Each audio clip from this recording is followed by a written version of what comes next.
오늘 남북이 3차 실무회담을 열고 주요 일정을 최종 합의했습니다. 세 번째 남북 정상의 만남이 어떤 모습으로 연출이 될지 관심이 쏠리고 있습니다. 전문가 세 분을 모셨습니다. 안찬일 세계북한연구센터 소장, 최진영 변호사, 그리고 최진봉 성공회대 교수 나오셨습니다. 세 분 어서 오세요. 네, 안녕하십니까. 네, 판문점 정상회담 밑그림이 구체화되고 있습니다. 세 가지 키워드로 알아보겠습니다. 먼저 첫 번째 키워드입니다.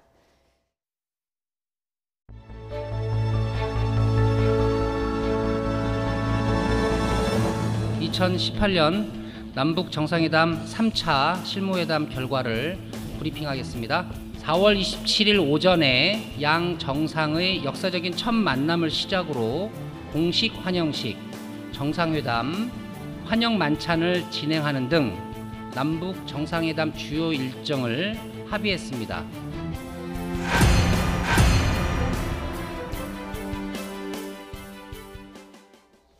네. 남북 정상이 오전에 첫 악수를 하고 만찬까지 하게 됩니다. 그러니까 하루 종일 만나는 거군요. 그렇죠. 하루 종일 만나게 되는 것이고요.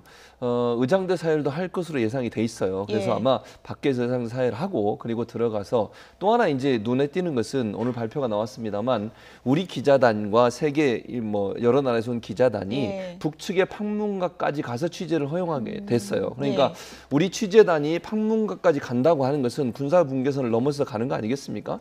그건 뭘 상징하느냐면 김정은 위원장이 차를 타고 판문각까지 와서 거기서부터 걸어서 올 가능성이 있다는 거죠. 사실 이게 생중계를 하기 때문에 우리 기자들이 들어가는 것인데 만약에 차를 타고 우리 평화의 집으로 온다고 하면 굳이 판문각까지 가서 취재를 할 필요가 없지 않겠습니까? 근데 판문각까지 와서 취재를 해도 된다라고 허용했다고 하는 것은 아마도 김정은 위원장이 판문각까지는 차를 타고 와서 그 다음부터는 걸어서 아마 판문점에 있는 군사분계선을 넘을 가능성이 있고요. 만약 그렇게 되면 우리 문재인 대통령은 우리 측에 그 군사분계선 바로 앞에 있는 우리 측에서 기다렸다가 악수를 하고 거기서부터 약 500m 정도 떨어져 있는 평화의 집까지 같이 이동하는 그런 방식으로 저희가 저렇게 구성을 해봤는데 문재인 대통령이 저렇게 이동을 해서 김정은 위원장과 함께 이렇게 이동을 할 가능성이 있는 거죠. 자유의 집을 지나서. 그다음에 평화의 집까지 이동할 가능성이 있습니다. 약 500m 정도 떨어진 거리입니다.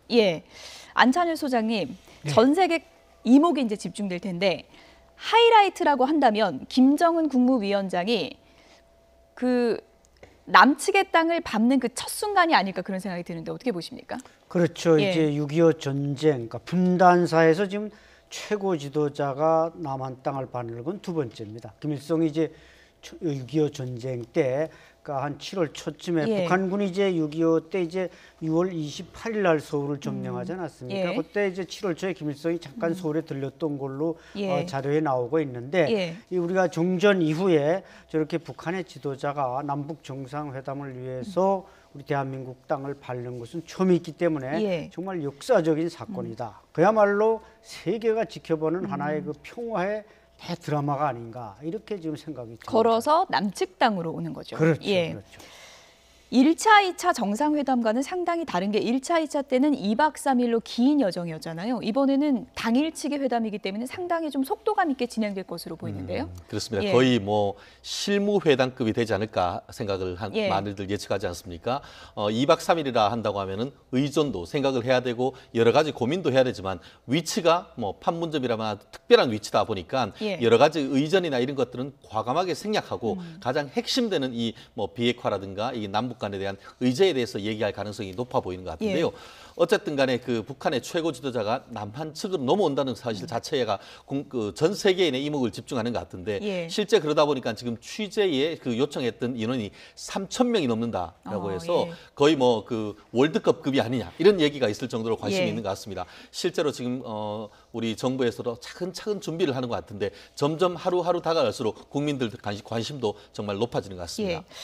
일정을 쭉 보니까 이제 판문점에서 환영 만찬도 하게 되는 건데 이렇게 되면은 이설주 여사 오는 게 아니냐 이런 전망이 많습니다. 그런 전망이 많습니다. 오늘 사실은 그 질문도 있었어요. 기자회견하면서. 그런데 거기에 직접적인 답은 안 했습니다. 지금은 밝힐 수 없고 26일 날 이제 하루 전날 임종석 비서실장이 최종적으로 여러 가지 상황에서 밝힐 거지만 지금 오늘은 밝힐 수 없다고 얘기했는데 기자들의 반응을 보면 오는 건데 말하지 않는 그런 느낌이었다. 이런 표현이 많아요. 오는 건데 말하지 않는 예, 느낌. 그런 느낌이 많았다고 하는 걸 보면 아마 이설주 여사가 올 가능성이 있습니다. 왜냐하면 만찬을 하게 되면 지금까지는 한 번도 김정은 위원장 제외하고 나머지 김정일, 김일성, 김정일 같은 경우에는 뭐 부인과 함께 나오는 경우가 그렇게 많지 않았지 않습니까? 그렇죠. 그런 상황에서 이번엔 처음으로 부부 동반으로 만찬이 이루어질 가능성이 있다. 그리고 최근에 그 이설주 여사가 여러 가지 북한에서 행보를 보이는 장면을 보면 상당히 광폭 행보를 하고 있어요. 1인 행보도 했었잖아요. 1인 행보도 했었죠. 예. 그런 차원에서 본다고 하면 당연히 이번에 함께 내려올 가능성이 있고요. 만찬장에는 부부 동반으로 만찬할 가능성이 예. 높아졌다 보일 수 있겠습니다. 뭐 만찬장에 오는 걸 넘어서 퍼스트 레이디끼리의 회동까지 이뤄질 수 있다라는 전망도 있는데 가능성 어느 정도 있다고 보십니까? 아주 높다고 아주 봅니다. 높다. 예. 예, 그래서 이제 말씀들 하신 대로 이제 처음에 환영 행사가 있습니다. 예. 환영 행사 때 이제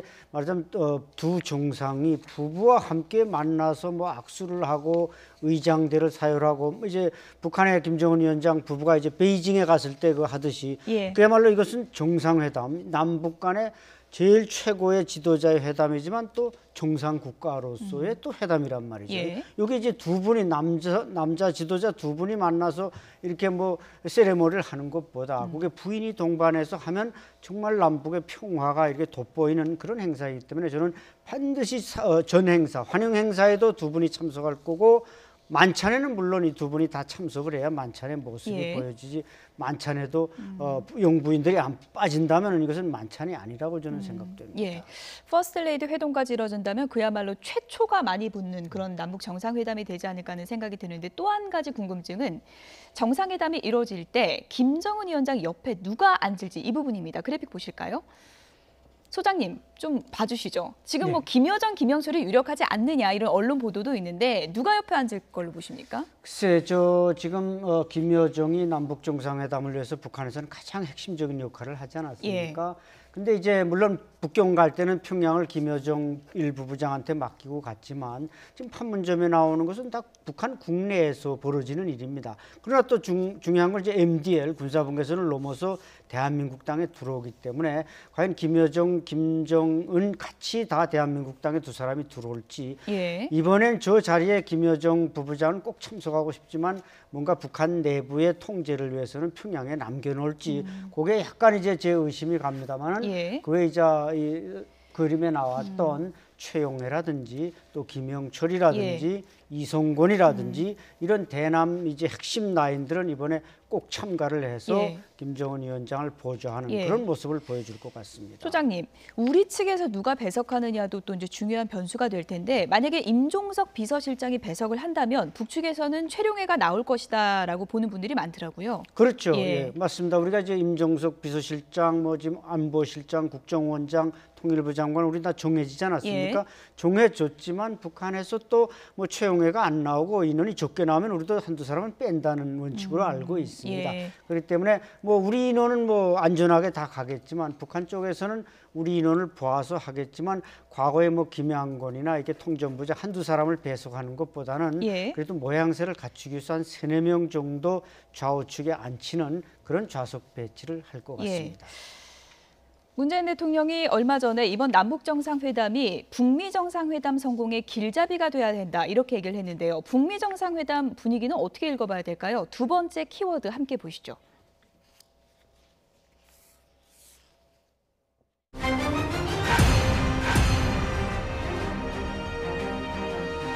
Just left North Korea, had a great meeting with Kim Jong-un, and got along with him really well, really great.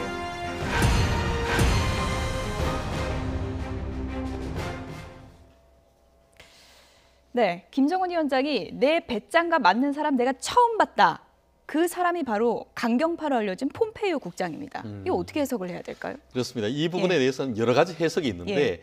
평소 때 자기의 행동과 거의 맞짱 뜰 수 있는 사람은 처음이다 이런 느낌인 예. 것 같습니다. 근데 흥미로운 것은 여기 보면은 그 배짱이 두둑한 친구라고 표현했는데 예. 실제로 폼페이오는 63년생, 지금 한 55세 정도 되고 이 김정은 84년생으로 알려져 있는데 예. 한 34세, 한 20살 정도 차이가 나는데 이 폼페이오 그 CIA 국장, 현 그 국무장관 내정자를 친구라고 표현했는 것이 좀 그 흥미로운데요. 예. 배짱이 두둑하다.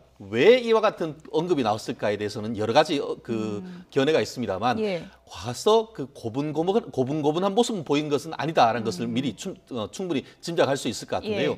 경우에 따라서는 한때 뭐 여러 가지 얘기도 돌았습니다만 그간에 있었던 그런 김정은의 동선이라든가 아니면은 그 미국이 그 북한 영공을 어떻게 지나갔다든가 그런 것을 통해서 우리가 벌써 이 북한에 대해서 많은 것을 알고 있다라는 것을 아주 강하게 밀어붙였지 않을까 예. 하는 그것을 통해서 겉으로는 이제 보면은 이 배짱이 두둑한 친구다라고 했지만 사실상 이 김정은으로서는 상당히 예. 간담이 서늘했는 그런 모임이었지 않을까 하는 예. 그런 예측을 하고 있습니다. 물론 일본 언론 보도이긴 하지만 지금 김정은 위원장의 반응을 보면 배짱이 두둑한 게 나랑 딱 맞다 하면 통 큰 결단 얘기가 좀 오가지 않았을까 이렇게 추측해 볼 수 있지 않습니까? 그럴 가능성도 예. 있죠. 지금 말씀하신 것처럼 폼페이오가 와서 미국의 정권을 가지고 예를 들면 트럼프하고 가장 가까운 인사라고 볼 수 있지 않겠습니까? 예. 트럼프의 어떤 의중을 잘 전달할 수 있는 사람이기 때문에 일정 부분 김정은과 만나서 어떤 형태로든 트럼프가 오늘 그런 얘기도 했었어요. 비핵화에 관련된 일정 부분 합의를 받아온 것처럼 갖는 뉘앙스의 발언도 했거든요. 예. 그런 차원이라고 보면 김정은과 폼페이오가 만나서 딜을 하는데 일정 부분 서로 통 큰 결단을 해서 서로 상호 바꾸자고 하는 그런 얘기까지 나왔을 가능성이 있다는 것이죠. 예. 그것이 하나의 이제 여기서 표현하는 방식으로 하면 지금 여기 배짱이 두둑하다 이런 표현을 쓸 수 있을 것 같고요. 또 하나는 이제 폼페이오가 CIA 국장을 했잖아요. 그런 예. 차원에서 본다면 아까 최진영 변호사 잠깐 언급하셨지만 기본적으로 김정은이나 아니면 북한 체제에서 많은 걸 알고 갔을 가능성이 있어요. 그러니까 또 하나는 CIA가 일본 언론의 보도에 따르면 CIA가 페이셜 프로파일링이라고 그래서 안면 인식이나 안면 분석을 한 우리로 얘기하면 예. 인상을 보는 거예요. 예. 인상 분석. 그래서 김정은이 어떤 성격을 갖고 있는지를 이미 여러 가지 뭐 그 비디오에 나와 있는 김정은의 태도나 모습을 통해서 김정은의 어떤 태도나 아니면 행동들에 대해서 일정 부분 맞춤형으로 대답하거나 답할 내용들이나 아니면 대화할 어떤 전략들을 가져갔기 때문에 고강도 면접식이었나요? 뭐 그런 식이라고 예. 볼 수 있을 것 같아요. 예. 그래서 아마 그것이 김정은이 볼 때는 폼페이오가 준비가 잘 된 사람이었다. 예. 그래서 아마 배짱이 두둑하다 이런 표현을 쓰지 않았나 하는 생각이 듭니다. 예, 일단 뭐 아사히 신문 보도 내용 좀 전해드리면요, 이런 얘기가 나왔습니다. 김정은이 폼페이오와의 회동에서 완전한 핵폐기 의사를 표명했다는 거고요. 폼페이오 국장이랑이 지난달에 이제 방문해서 서너 차례 만났다고 합니다. 한 차례가 아니라 이제 여러 차례 만났다는 거고요. 여기서 완전한 핵폐기 의사를 전했고 억류된 미국인 3명 석방할 방침까지 정했다. 이런 내용을 아사히 신문이 보도를 했습니다. 그리고 미국의 빅토리아 코티스 대통령 특별 보좌관은 이런 얘기를 했습니다. 폼페이오는 인간 성품을 파악하는데 아주 능한데 역지사지 재능도 뛰어나다. 트럼프 대통령이 매우 신뢰하고 대통령을 대변할 수 있는 사람이 김정은 위원장의 인물 됨됨이를 재보는 게 중요했다. 이번 만남이 매우 건설적이었고 지금 북한의 어조는 굉장히 희망적으로 들린다라는 의견을 언론과의 인터뷰에서 전했습니다. 이걸 보면 김정은 위원장이요. 배짱이 두둑하다. 나는 강대국이고 나보다 나이가 많지만 북미 회담 자신 있게 할 그 생각이 있다. 이런 걸 전한 게 아닐까요? 맞습니다. 예. 지금 뭐 두 분이 다 이제 체격이 우람하다 보니까 예. 막 또 술 실력도 대단한 것 같고 평양에 예. 머무른 동안에 지금 3, 4차례 만났다는 거 예. 아닙니까? 저 폼페이오가 3, 4차례 만나면 3, 4차례 식사를 했을 예, 수 있고 회식도 했다고 그러더라고요. 회식하면서 뭐 술도 권하게 하고 거기서 뭐 아마 김정은 위원장이랑 우리 미국인 다 석방하겠어 아마 이렇게 말했을 겁니다. 그러니까 서로 이제 왔다 갔다 하는 게 통하다 보니까 아마 거기서 상당히 배짱 있는 사람 처음 봤다 이렇게 다행스럽게 이제 문재인 대통령과 만나기 전에 그런 얘기를 하으니 망조이지 예. 문재인 대통령 뒤에 그런 소리 하면 이게 우리 대통령이 좀 기분 나쁘겠지만 예. 물론 우리 대통령과도 이제 27일 날 뭔가 배짱 있는 그 대화들이 많이 왔다 갔다 해서 결과가 좋을 것으로 기대합니다만은 예. 어쨌든 김정은 위원장은 이제 자기가 북한의 통치자로서 미국의 최고위층을 최초로 만나는 일 아니겠습니까?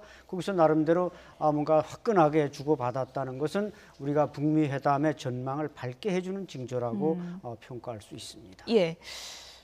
오늘 문재인 대통령이 북한이 이제 핵 동결을 선언한 것에 대해서 북미 회담과 남북 회담 앞두고 그 청신호가 될 수 있다라고 이제 전망을 했는데 어떻게 보십니까? 결국은 핵 폐기로 가는 뭐 단계다 이렇게 봐도 될까요? 일단 첫 예. 단추는 잘 끼었다 예. 이렇게 평가를 할 수 있겠죠. 하지만 국민들 입장 같은 경우에는 단순한 핵 동결이 문제가 아니고 핵 폐기가 궁극적인 목표가 아니겠습니까? 그렇죠.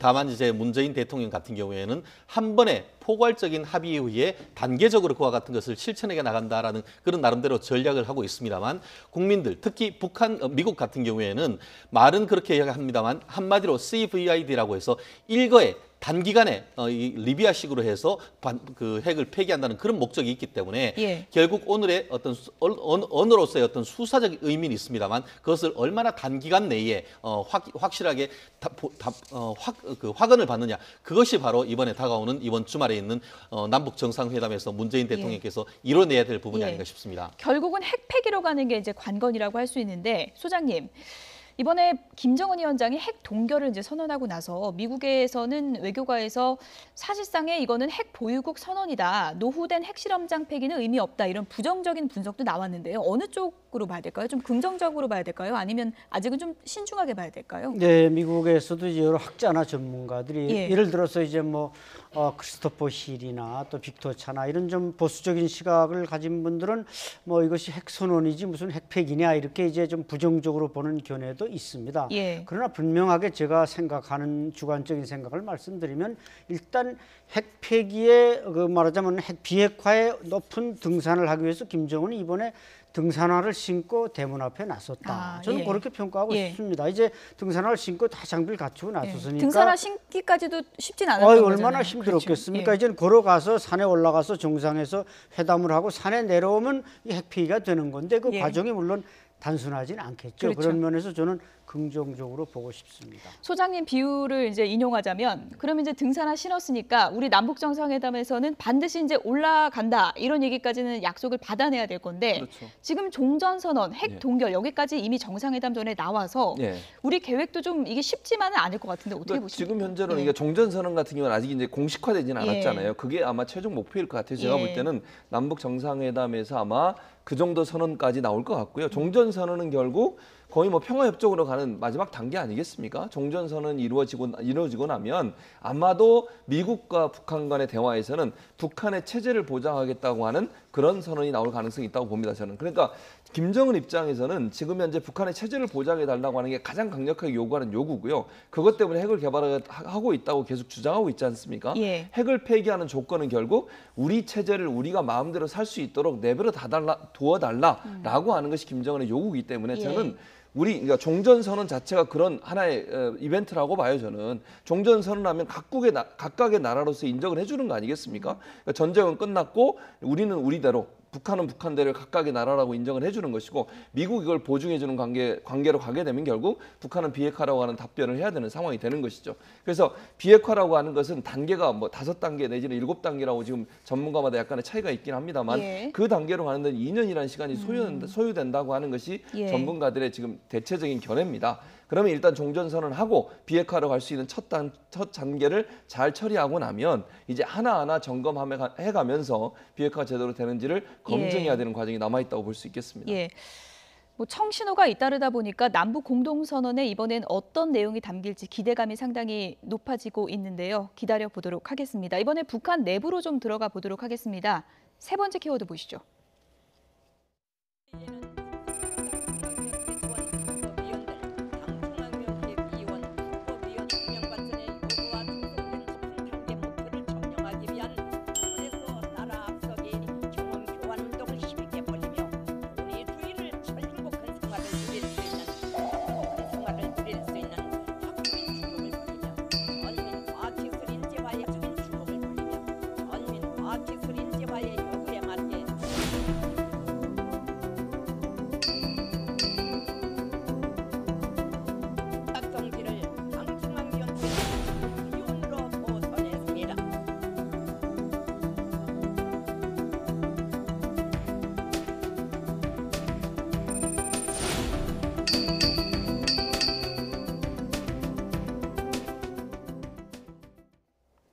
소장님, 웃을 일이 아닌 것 같고요. 어떻게 되는 겁니까? 저렇게 되면. 글쎄, 예. 과거 사례로는 예. 저게 이제 현영철 이민무력부장은 이제 주석단에 앉아서 졸다가 이제 총살당했고, 그렇죠.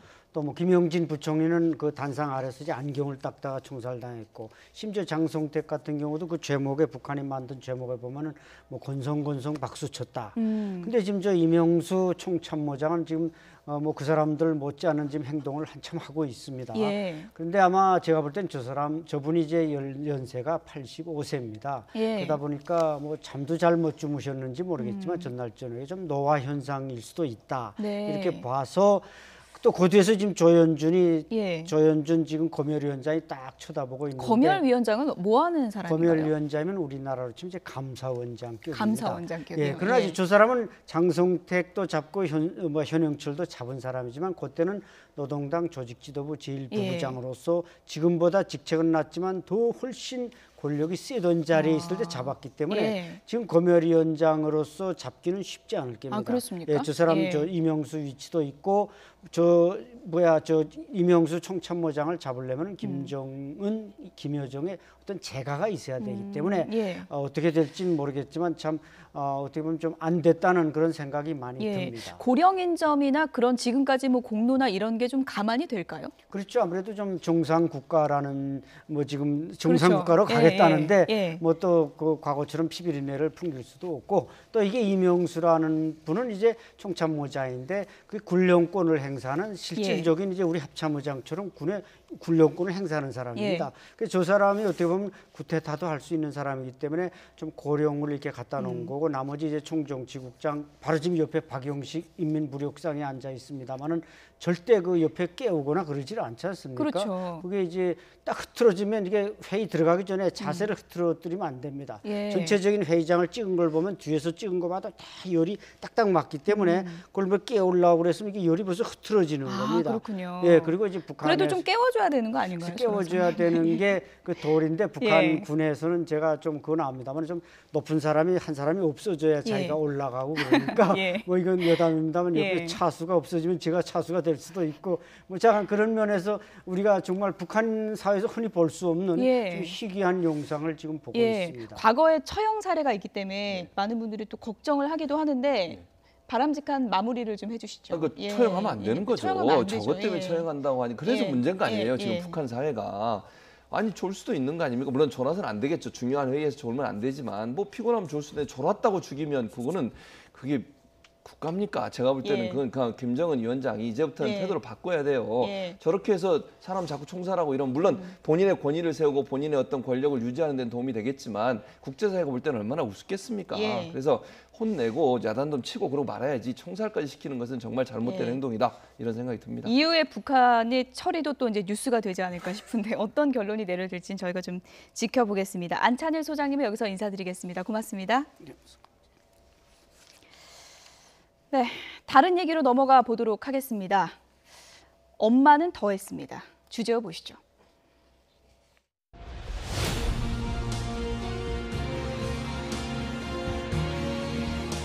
진심으로 사과드리겠습니다.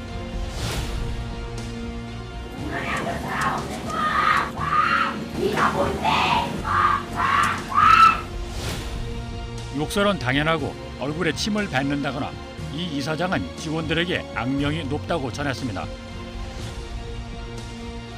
조양호 한진그룹 회장이 최근 한진 일가의 갑질 논란에 관해 머리를 숙였습니다.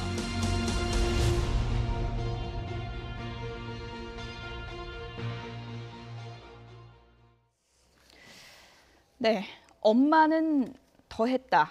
이런 얘기가 나오고 있습니다. 지금 한진그룹의 가족 갑질 파장이 일파만파 퍼지고 있는데 이명희 이사장의 그 갑질 폭행 영상이 지금 또 큰 물의를 일으키고 있죠. 그렇습니다. 그 한마디로 엄마는 더했다. 한마디로 그 조연아 그 맏딸은 뭐 맞배기에 불과하다 이럴 정도로 지금 그 얘기가 충격적인 영상이 드러나고 있는데요. 그 이외에도 여러 가지 내부적인 그 제보가 지금 아시다시피 거의 900명 정도 되는 그 전 현직 임원들이 들어가 있는 그 카카오톡 방에서 여러 가지 내용이 나오고 있고 실제로 지금 동영상이 나왔는데 형법적으로도 충분히 문제될 만한 그런 부분이어서 법조인의 한 사람으로서 향후 처벌이 어떻게 될지에도 그 관심이 가는 부분인 것 같습니다. 지난 2014년 5월입니다. 그랜드하얏트 인천 증축공사 현장에서 이명희 이사장으로 추정되는 사람이 상당히 좀 난동을 부리고요. 그리고 직원에게 이제 뭔가 지시를 내리는 듯 하다가 또 분이 풀리지 않는지 또 격하게 손가락질도 하고 그리고 좀 밀기도 하고요. 이런 폭행이 모두 담긴 그런 영상인데 지금까지 그 폭로됐던 그 내용들이 지금 보십시오. 이렇게 잡아 끌기도 하고요. 그렇죠. 밀칩니다. 예, 등을 밀치기도 하고요. 지금 주변에서 만류하고 있는데 지금 소용이 없습니다. 그렇죠. 지금 이명희 이사장으로 추정되는 사람의 이제 영상이고요. 지난 2014년 5월 그랜드 하얏트 인천 증축공사 현장에서 난동을 부리고 있는 장면 보고 계십니다.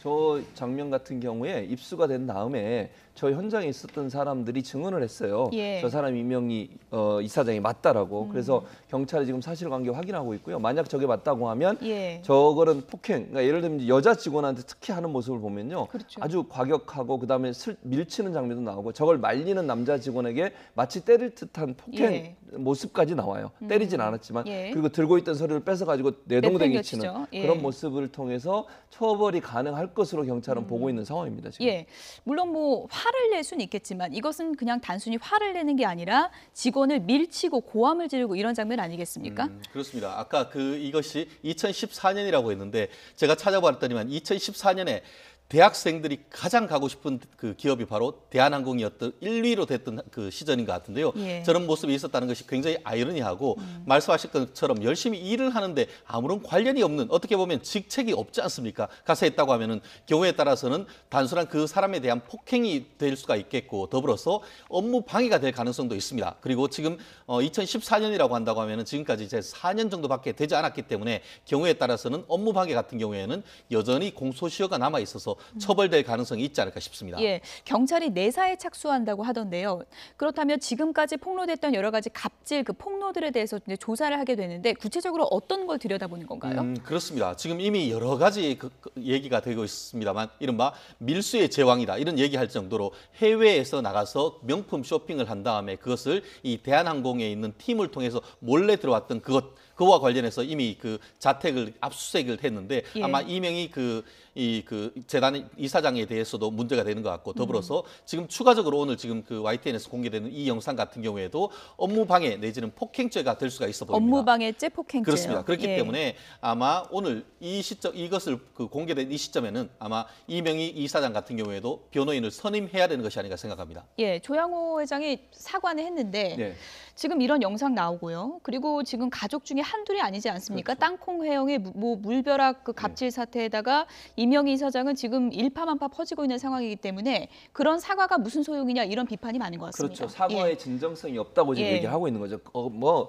워낙 여론이 안 좋으니까 그 여론을 무마하기 위해서 사과를 한 것이 정말 진정으로 사과한 거냐 하는 부분에 있어서 의문이 많고요. 또 하나는 지금 두 사람, 그러니까 두 자매죠. 조연아, 조현민 두 사람을 현 직책에서 사퇴시키겠다 이 얘기만 했어요. 예. 그런데 잘 아시는 것처럼 조연아 같은 경우에는 사퇴했다가 집행유예 2년 받고 이제 풀려났지 않습니까? 그리고 나서 3년 만에 다시 복귀를 했어요. 그럼 과연 지금 이렇게 사퇴하는 것이 나중에 여론이 잠잠해지고 시간이 좀 지나면 다시 복귀하는 명분을 주는 하나의 과정이지 않냐 하는 부분이 지금 일반 국민들이 느끼고 있고 또 대한항공 직원들이 느끼고 있는 감정이거든요. 예. 그래서 저는 이참에 이 이사회 구성이라든지 지금 이사회 구성 같은 경우 사회이사가 많이 있긴 하지만 대부분 사회이사의 90% 이상이 본인과 연관돼 있는 사람들이에요. 그러니까 공정하고 객관적으로 이사회가 돌아가고 이런 그 사주라고 하죠. 사주가 전체적으로 회사를 장악하는 것을 견제할 수 있는 장치를 만드는 게 먼저 필요한데 네. 그런 부분은 전혀 하지 않고 지금 본인도 사장으로 있고 본인의 아들은 조현태도 사장으로 있어요. 지금 그렇죠. 대한항공. 예. 그런 상황에서 지금 소나기 피하겠다는 생각으로 두 자매만 자리에서 물러나게 하는 것으로 무마하려고 하는 것은 예. 국민적 감동, 이런 감정이랄까요? 아니면 더 불만 이런 부분들을 잠재우기는 예. 한계가 있는 태도다 이렇게 보여집니다. 지금 영상 보여드리면서 저희가 또 추가로 언론에 보도됐던 여러 폭로 내용을 좀 짚어보겠습니다. 해외 여행이나 출장을 가서요. 돌연 김밥 구해와라. 뭐 이런 주문까지 했다고 하고요. 그리고 호텔 서비스에 만족하지 못한 상황에서 그 담당 임원 정강이를 찾다. 뭐 이런 얘기까지 나오고 있습니다. 이런 폭로가 계속 나오면 최진영 변호사님 어떻습니까? 이것이 누적돼서 처벌을 받게 되나요? 아니면은 이렇게 통칭해가지고 하나의 갑질로 이렇게 처벌을 받게 되나요? 결국 여러 가지 하나하나 행위가 이렇게 기본적으로 이제 이른바 경합범이라고 해서 하나하나 행위가 다 처벌이 됩니다. 그렇지만 단순히 그런 것이 서로 경합범이 아니고 제가 봤을 때는 이른바 폭력성이 상습적으로 드러난 듯한 그런 느낌을 강하게 받습니다. 결국 그렇게 된다고 하면은 단순한 폭행죄를 넘어서 상습 폭행이 될 가능성이 있고 그럴 경우에는 예전에 있었던 거라 한다 하더라도 그것이 공소시효가 지난 것이라 한다 하더라도 여전히 지금까지 해서 이른바 포괄일죄로 해가서 예. 한꺼번에 처벌 수위가 훨씬 더 높아질 수 있는 그런 부분이 있는 것 같은데요. 지금 보면은 소리를 지른다든가 아니면 예. 사람들에 대해서 이렇게 밀친다든가 이런 부분 더불어서 지금 일부 증언에 따르면은 어떻게 보면 참 안타깝기도 한데 임원이란 분에 대해서 예. 당신 피해 당하지 그렇죠. 예. 않았습니까? 했더니만 그게 아니고 내가 이렇게 피하다가 그냥 부딪힌 것뿐이다라고 그렇죠. 해서 오히려 예. 이명희 그 이사장에 대해서 두둔해주는 그런 모습이 예. 있는 것 같은데 이 부분에 대해서 정말 실체로 그랬는지 오히려 어떻게 보면 나중에 이것을 그와 같은 실체적 진실을 밝히지 못하도록 어떤 위에 영향을 미쳤는지 이런 부분에 대해서까지도 어떻게 보면은 수사기관에서 확인해야 될 부분이 아닌가 또 싶습니다. 한 가지가요. 조현민 전무 같은 경우에 이번에 물컵 던졌다고 난리가 났잖아요. 그런데 지금 이제 증언 따르면 이명희 이사장은 뚝배기도 던졌다 그러거든요. 그렇게 되면 어떻게 되는 겁니까? 그렇기 때문에 예. 한마디로 아까 같이 이렇게 밀치면 그건 폭행이지만 예. 뚝배기 같은 경우에는 얼굴이나 이런 걸 맞으면 나죠. 큰일 예. 나죠. 그것이 이른바 흉기 기타 위험한 물건이 됩니다. 그것이 결국은 특수 폭행이 될 수 있는데요. 결국 그 단순 폭행은 서로 합의하면 그걸로 그냥 무마가 됩니다. 그렇지만 특수 폭행은 아무리 억만금을 준다 하더라도 합의하지 않을 경우에는 엄히 처벌되고 거기다가 상습 폭행이 될 경우에는 처벌 수위가 예. 높아질 수가 있습니다. 대한항공 직원들이 무슨 죄가 있겠습니까? 요즘에 상당히 좀 힘든 시간을 보내고 있을 텐데요. 대한항공 직원들이 지금 언론에 제보되는 내용들 하나도 틀린 게 없다. 이런 얘기들이 나오고 있습니다. 들어보시죠. 현재 제보돼서 보도된 모든 내용에 왜곡이 되었다거나 과장이 되었다거나 거짓이라거나 하는 것은 없는 것 같습니다. 총수 일가는 우선 기본적으로 대한항공은 그들의 것이라고 생각하고 인간에 대한 이해나 존중 따위는 찾아볼 수 없는 인성을 지녔다라고 말씀드리고 싶습니다. 본인의 돈을 갉아먹는 벌레라고 생각하는 것 같습니다. 그 조양호 회장이나 두 딸들뿐 아니라 이명희 사모도 만만치 않다고 들었거든요. 미세스 비리와 이렇게 하고 불리는데 제주도에 계열사 목장이 있는데요. 제주노선을 굉장히 자주 탑승하던 때 일인데 국내선 프레스티지는 탑승하시면 승객의 의향을 업주고 외투를 보관해서 코트룸에 보관하는 서비스가 있는데요. 사모님께서는 비어있는 옆좌석에 본인 외투를 두셨고 당연히 승무원은 의향을 여쭤봤죠. 덜어드릴까. 근데 싫다고 하셨어요. 근데 그 동사는 사무장이 인지하지 못해가지고 다시 한번 물었더니 이거 욕해도 돼요? 아니요, 욕은 하지 마시고요. 싫다고 말했는데 왜 또 물어보냐 이런 굉장히 유명합니다. 총수 일가의 그 두 따님 조현민, 조현아 두 분만 사퇴하고 부회장직을 새로 신설해서 전문 경영인을 도입하겠다 이렇게 하고 말씀하셨는데 많은 분들이 느끼시는 것 같지 보여주기식 행태를 또 한 번 하는구나 되풀이하는구나 이런 생각이 듭니다. 저도 KIP라고 코리안 에어 임포터 퍼슨 해가지고 그 총수 일가를 가리키는 말이고요. 그때는 저희들 서빙할 승무원들이 슬랙스 착용을 싫어하니까 스커트를 입도록 해라. 그 일가를 가르치는 말들을 쓰지 말아야 하고 하신 말씀을 못 알아들어도 절대 제 차 옆주지 말아야 하고 사모님께서는 추위를 많이 타니까 핫팩을 2-3개 준비해서 적정한 시점에 적정한 온도에 제공해서 추위 타시지 않게 해라. 회장님이 1등석에 탑승하셨을 때 1승석 식사 제공 순서 중에 샐러드 제공 순서가 있습니다. 엔다이브는 빼고 라고 이렇게 주문을 하셨어요. 근데 서빙하는 승무원이 엔다이브가 뭔지를 몰랐던 거죠. 엔다이브가 뭔지를 여쭤볼 수 없잖아요. 왜요? 묻지 말라고 교육을 받았으니까 지레 짐작을 하고 엔다이브를 뺏는다고 뺐지만 제공된 샐러드에 엔다이브가 있었던 거죠. 그래서 회장님은 극대노하셨고 그 승무원은 1등석과 비즈니스 클래스를 서빙할 수 있는 코드를 박달 나가고 일반석에서만 근무하게 되도록 하였습니다. 또 그 여파로 1등석과 프레스티지 교육에 엔다이브라는 식물 모양 회장님이 싫어하시니 절대 서빙하지 않는다 이런 것까지 교육 과정이 추가되었습니다. 저는 회사에서 일개 직원이고 작은 사람이니까 그냥 바라는 건 저와 저의 직장 동료들이 상식적인 회사 안에서 상식적인 회사 생활을 하고 싶은 겁니다. 사실 저 이 회사 입사하려고 얼마나 많이 노력하고 꿈을 꿨고 했는지 모르는데 입사해 보니 다른 모습을 하고 있지만 아직 저는 이 일을 사랑하고 회사가 더 나아졌으면 좋겠다 이런 바람을 가지고 있기 때문에 이번 일은 굉장히 부끄럽고 마음이 아프지만요. 이 일에 그치지 않고 정말 변화가 있었으면 좋겠습니다. 네. 대한항공 직원이 엔다이브까지 알아야 됩니까? 그러니까요. 엔다이브도 저도 그래서 찾아봤어요. 저도 처음 봤어요. 네, 이번에. 처음 봤습니다. 저도 들어오기 전에 찾아봤는데 예. 우리나라 조그만 배추잎처럼 생겼던데 그래서 먹으면 어떻습니까? 예. 아니 있으면 빼달라고 하면 되잖아요. 그거를 안 뺐다고 그 일하는 사람을 다시 일반석인가요? 일반석 서빙으로 넘기고 이런 식으로 하니까 사실은 이게 갑질 중에 갑질인 거죠. 이거 지금 엔다이브 얘기만 나왔습니다만 총수 일가가 타면 이런데요. 비행기도요. 헌 비행기를 새 비행기로 바꾼대요. 총수 일가 타기로 예정돼 있으면. 기종까지 다 기종까지 바꾸고요. 예. 그다음에 특수 청소를 하고요. 1등석에 가서. 예. 이런 식으로 갑질을 하면 저는 그렇게 생각해요. 저 사람들이 정말 코리아네요. 그러니까 대한항공을 정말 성공적인 항공사로 만들려면 본인들이 예. 직접 체험해보고 예. 문제 있는지 없는지 봐서 승객의 입장에서 느낌을 전달해주고 그걸 또 회사에 적용하고 이런 과정이 필요하지 않겠습니까? 서빙도 직접 하고 이런 모습이 국민들한테 또는 승객들한테 정말 칭찬받을 수 있는 모습이지 예. 저렇게 갑질하면서 승무원들을 많이 종 부르듯이 하는 행동은 예. 정말 없어져야 될 행동이라는 생각이 일단 듭니다. 뭐 경찰이 내사에 착수했으니까 법적인 처벌도 있을 거고요. 지금 이제 그렇죠. 승무원 얘기는 이거 뭐 자매를 뭐 사퇴시켰다고는 하지만 보여주기식인 거 우리 다 맞습니다. 안다 이렇게 얘기를 그렇죠. 하고 있는데 예. 어떤 좀 조치가 있어야 될까요? 그래서 아까 제가 잠깐 언급해드렸지만 이사회 구성을 좀 예. 공정하게 할 필요가 있어요. 예. 그러니까 지금 현재는 이사회 구성이 너무 지금 조양호 회장 측근으로 다 구성돼 있기 때문에 예. 이사회 자체가 제대로 감시와 견제 기능을 못하는 거거든요. 그래서 이 감시와 견제 기능을 할 수 있도록 조양호 회장과 관계없는 사람들 좀 공정하게 이사회를 운영할 수 있는 사람들로 이사를 바꿀 필요가 있다 이런 생각이 예. 듭니다.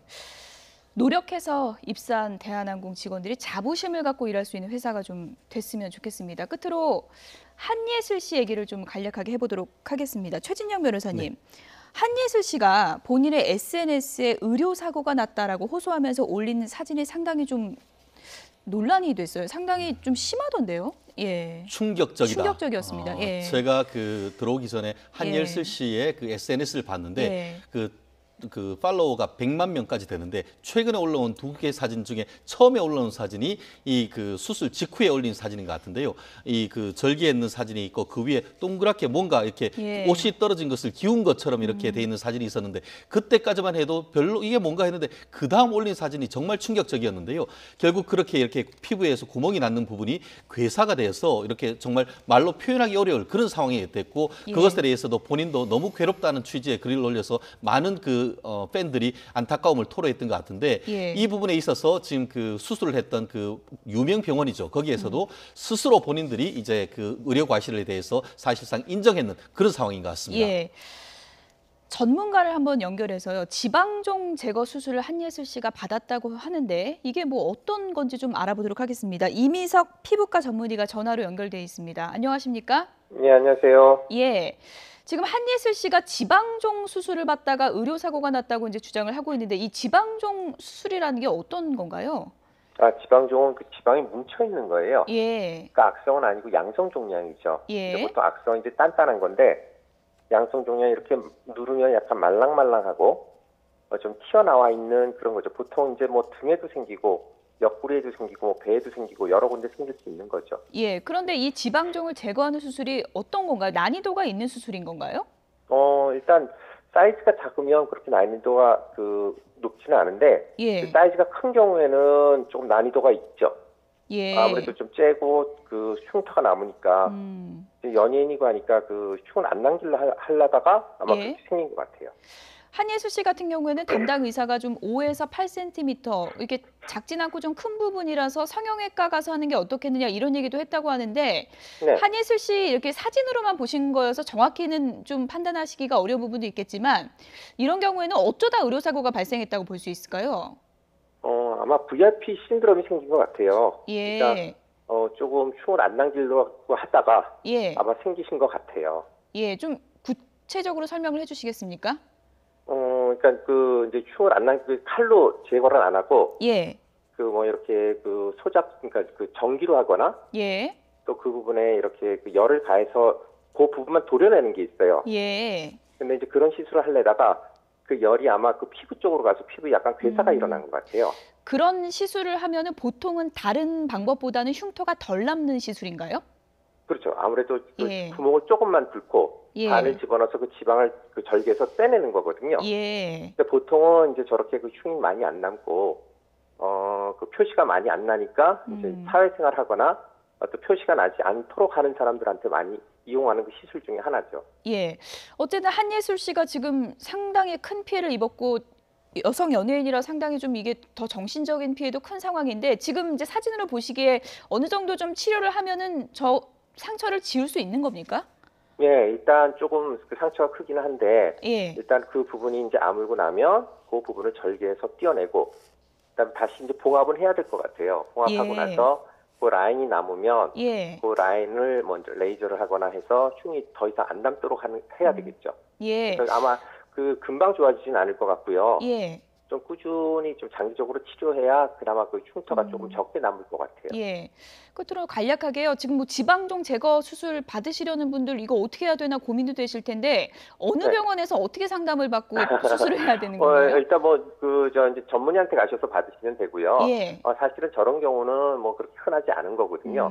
근데 이제 그 바로 절개해서 빼내면 그러니까 라인만 남으니까 큰 문제가 없는데 예. 이제 연예인이다 보니까 흉을 적게 놔두기 위해서 관을 집어넣어서 그 안에 그 지방만 빼내고 밖에는 표시가 안 나게 하려다가 예. 그런 것들이 그 피부에 이렇게 열이 가해지고 또 피부가 그 괴사가 일어나서 이제 저렇게 흉이 남은 거거든요. 예. 그러다 보니까 옆에 부분에 그 째가지고 아마 그 피부 이식을 하거나 뭐 이래서 이제 흉이 두 군데 남은 것 같은데 예. 사실은 지방종은 그렇게 뭐 어렵거나 그런 건 아니에요. 예. 그러니까 일단 지방종일 경우에 악성인지 양성인지가 중요한데 지방종은 양성이거든요. 예. 사실은 조그만 지방종은 보기가 그렇게 흉하지 않으면 그냥 놔둬도 그 무방하고요. 예. 만약에 좀 커서 보기가 흉하다거나 뭐 통증이 있다거나 예. 좀 더 자꾸 커진다거나 그러면 제거를 해야 되는데 예. 뭐 절개해서 간단하게 제거할 수 있어요. 근데 일단은 이제 그 본인 그 피부 상태가 어떤지 예. 또 그 어느 부위에 어떻게 시술할 건지 미리 사전에 그 예. 얘기를 들으시고 하면 예. 사실은 그렇게 그다지 어려운 수술은 아니에요. 그러니까 네. 쉽게 치료할 수 있는 질환이니까 그렇게 예. 걱정은 안 하셔도 됩니다. 알겠습니다. 오늘 도움 말씀 네. 감사드립니다. 네. 네, 이미석 피부과 전문의였습니다. 최 교수님. 예. 보니까 이제 어렵지 않은 수술인데 이제 흉터가 덜 남게 하려다 이렇게 된 건데 그렇죠. 결과적으로는 한예슬 씨에게는 정신적인 피해까지 상당히 크죠. 큰 거잖아요. 네, 상당히 큰 지금. 거죠. 근데 예. 사실은 지금 의사 말에 의하면 그 부위를 바로 절개를 해서 빼내면 훨씬 쉽게 수술이 되는데 그 부위가 아마 노출된 부위였던 것 같아요. 그러다 보니까 노출되지 않은 부위 쪽으로 관을 삽입해가지고 그 지방을 빼내다 보니까 그 다른 부분을 절제한 부분, 그 부분에 화상이 일어난 거죠 지금. 예. 그래서 이게 문제가 되는 건데 저는 이제 연예인으로서 저게 정신적 충격이 저는 더 큰 문제라고 그렇죠. 보거든요. 예. 이게 뭐 며칠이 지났는데도 계속 아물지 않고 치료될 어떤 상황이 안 보이면 예. 엄청나게 큰 충격이 오지 않겠습니까? 그런 차원에서 저는 얘기를 해야 예. 된다고 생각이 들고 의사 입장에서는 당연히 뭐 저거는 얼마든지 치료될 수 있습니다 얘기할 수 있지만 그럼에도 불구하고 예. 지금 연예인으로서 하는 실수가 느낄 수 있는 정신적 충격에 대한 생각들도 함께 고려하는 것이 예. 필요하다는 생각이 듭니다. 최 변호사님 끝으로요. 이런 거 하다가 의료사고 당한 분들 많으실 겁니다. 꼭 지방종 제거 수술 아니라도요. 지금 이제 병원에서 이 경우는 인정을 하고 뭐 사과도 했는데 중요한 건 인정을 안 하는 경우도 있지 않습니까? 이럴 때 많죠. 환자 입장에서 어떻게 대응해야 됩니까? 결국 그 의료인의 의료 사고 같은 경우에는 불법 행위나 아니면 채무불이행으로 손해배상을 하는데 입증 책임이 환자한테 있습니다. 예, 불리하죠. 그렇기 예. 때문에 그게 굉장히 전문적인 것에 대한 즉 잘못했다는 걸 입증하는 게 굉장히 어렵기 때문에 그 일반인들로서는 손해배상 받기가 어려운데 지금 한예슬 씨 매우 굉장히 유명인이다 보니까 아주 적극적으로 나오는 그런 모습을 예. 보이고 있는데 의료인들이 그 지위 고하를 막론하고 본인들의 책임이 있으면 책임을 지려고 하는 자세가 필요하고요. 더불어서 이 큰 병원 같은 경우에는 이른바 전문가 배상 보험이라는 게 가입돼 있습니다. 예. 아마 그 병원 같은 경우에는 지금 보험회사하고 또 한예슬 씨의 변호인 사이에 어떻게 보면 물밑에 이 보험금 지급하기 위한 합의가 진행될 가능성이 있을 것 예. 같은데 이 케이스를 잘 보시고 다른 의료인 분들도 좀 더 예. 책임 있는 자세 좀 필요하지 않을까 싶습니다. 어쨌든 한예슬 씨 아무쪼록 빨리 좀 회복이 되기를 바라겠습니다. 최진영 변호사, 최진봉 성공회대 교수 두 분이었습니다. 고맙습니다.